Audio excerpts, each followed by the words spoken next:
Hi, this is Jay Horwitz with a special edition of Amazing Mets Alumni Podcast.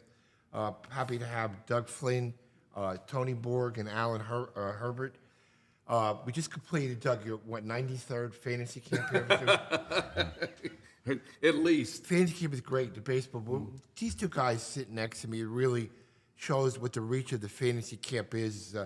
Hope for heroes. Hope for the Warriors. Hope for the Warriors. I knew I would screw it. They told me 19 times. I still screwed it up.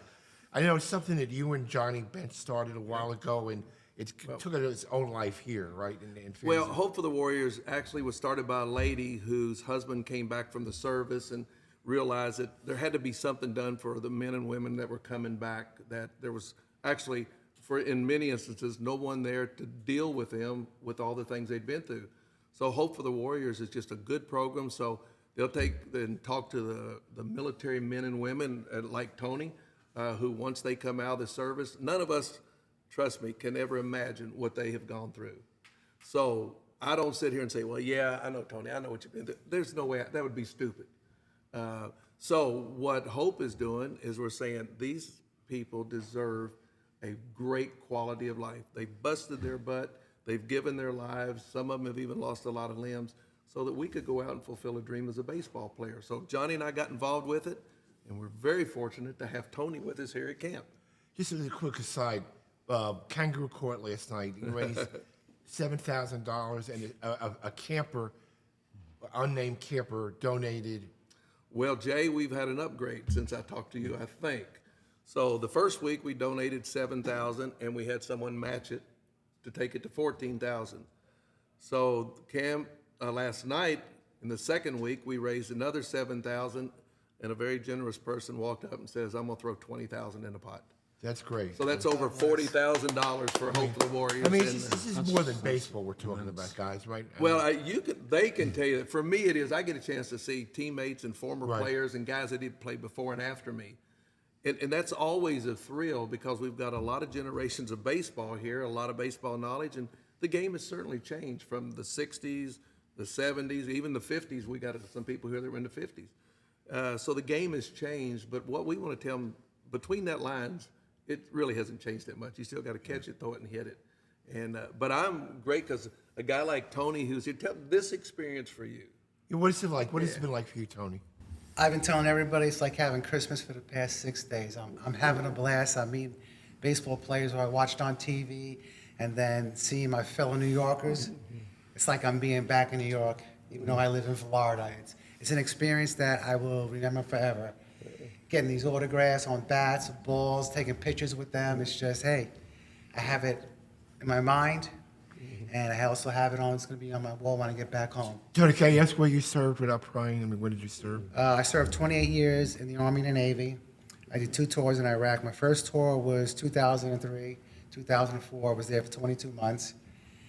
And then I did a second tour, 08 to 09 for 11 months. It's a short one.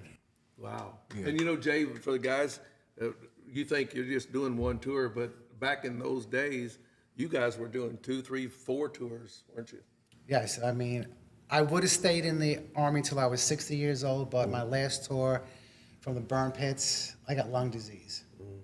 And so I retired from the Army in December 20th, 2010. And the Mets fans camp, God gave you a spot in here from Hope for the Warriors. Hope for the Warriors. I got to screw it up again. Yeah.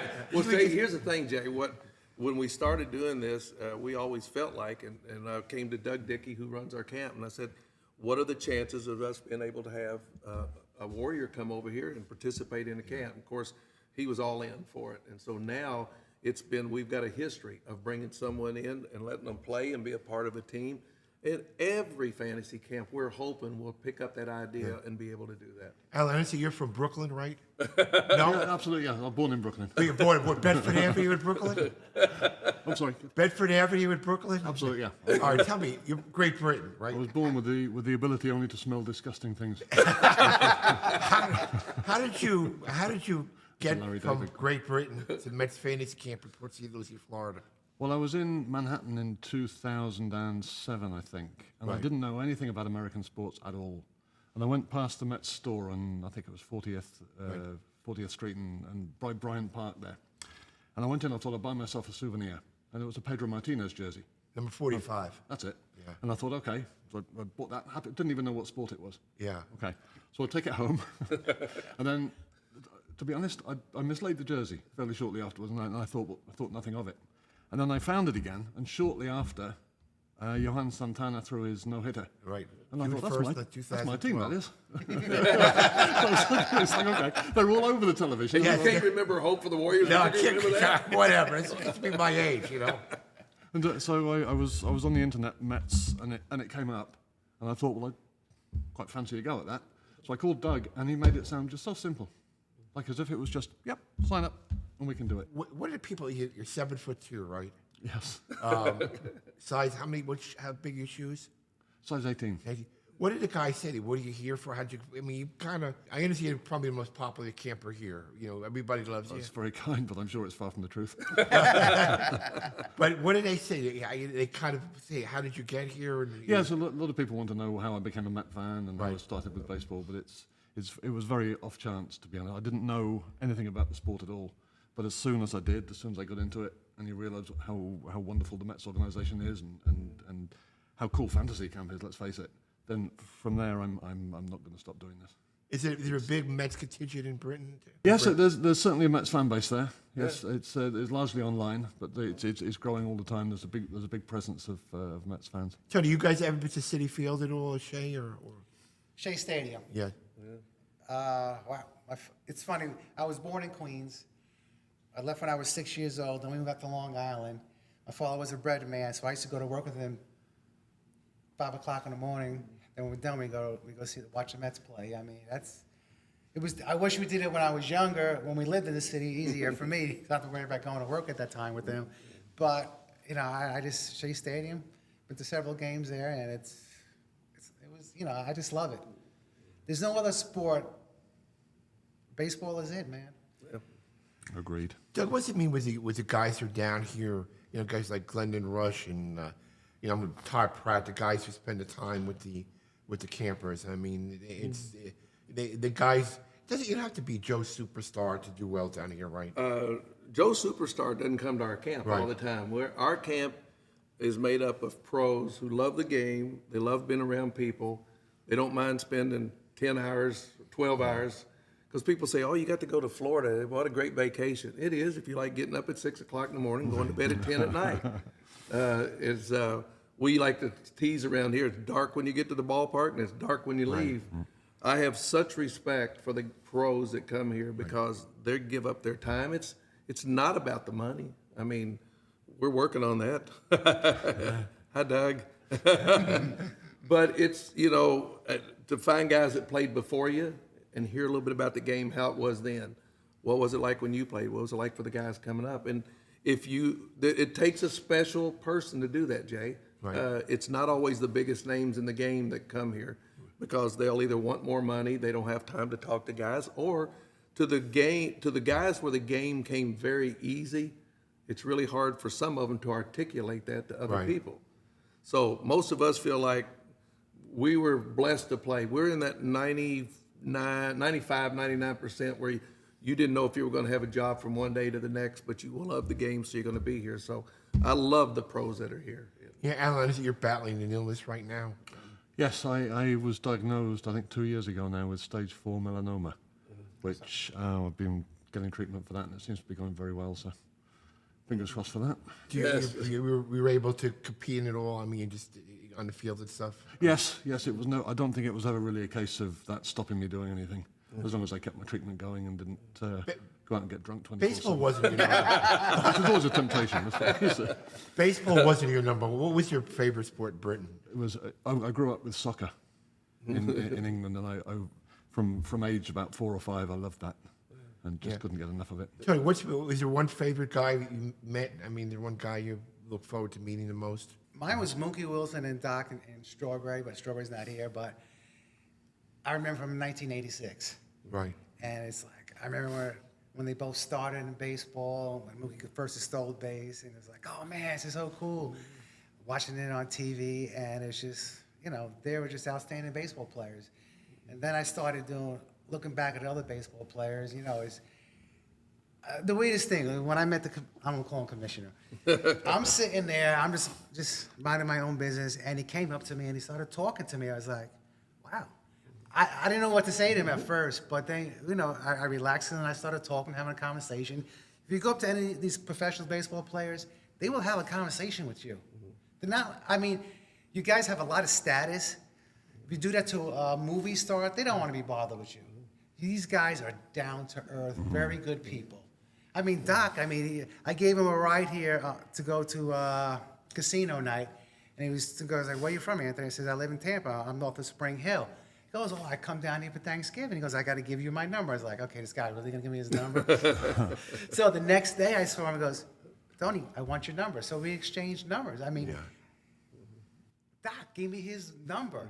I could tell everybody, I got Doc Gooden's phone number now. You guys have been to Mars Venus? What's that? How do you know about that? Wow, Jay. Jerry, you get around. So this is cable then, huh? Okay. That's my favorite restaurant. No. You went there for the food, right? I went there for the food, exactly. I went there for the food. Yeah, I went there for the food. So, what position you guys play? Actually, I am playing no positions right now. Yeah. When COVID first came out, it screwed up my body. Yeah. For the past 10 years, I always had blood clots. And when I get COVID, I get more blood clots. I get pee in the lungs. And the first time I got COVID, it gave me heart problems. My pulse, I have a low pulse, usually between 45 and 50. Right. But once I get going, it'll shoot up to 150. Right, I get you. So these doctors, they don't know what they're doing. They're like, we don't know what the problem is. So they put me on high blood pressure medicine. I go back to my primary care. She goes, no, you can't be on that medicine. Your pulse and everything is going to drop on you. And so, I'm just glad, even though I'm just hitting, maybe the first time I ran, that was it after that. But to me, I don't care. I am having such a blast. Right. The teammates are very supportive. The coaches did it. They make me laugh. My first hit, Figgy, he throws a ball at me, goes, hold on to this. And then he goes, give it to Rush later on. And Rush writes something on there. That's great. I felt like my son at T-ball, getting his first baseball when he did something. Alan, what position you play? I'm right field. I've been DHing this week, but I'm right field where I'm no harm. Well, Yeah, Jay, the whole camp is full of human interest stories. Right. These two are, just two of them, but it's special because at our fantasy camp, we're raising money for Hope for the Warriors. Yeah. They realize it's a good deal. And then you got Alan, you forget about your illnesses. You forget about things going on at home. You come down here, you put on your uniform. I don't care what you do for a living, we all become one. We're all just ball players when we're down here. And it's a blessing to see so many guys keep coming year after year. and I guess fantasy is just more than baseball. It's great. A lot more. It's a lot more than baseball. Raising money for good causes like that. Well, wait, if you were in that room last night at Kangaroo Court. Right. And you didn't see the love for the game, the camaraderie that all of us have with each other. If you go in that room and walk out saying, it was okay, something's wrong with you. Because it was a special night last night, and these guys are two special campers that we have. I appreciate the time, guys. You keep getting better and enjoy it. And you guys going to come back? You going to come to City Field, hopefully? If you'll invite me, I'll come up there, but you never invite me. Oh, well, I probably did. Well, best of luck to everybody. Thank you. If they come and you don't invite me, will you all call me and let me know? Yes, sir. I know what you guys are. Thank you for the time, guys. Thank you so Jay. much for letting me be a part of it. Appreciate it. Thanks a lot. man. It's fun.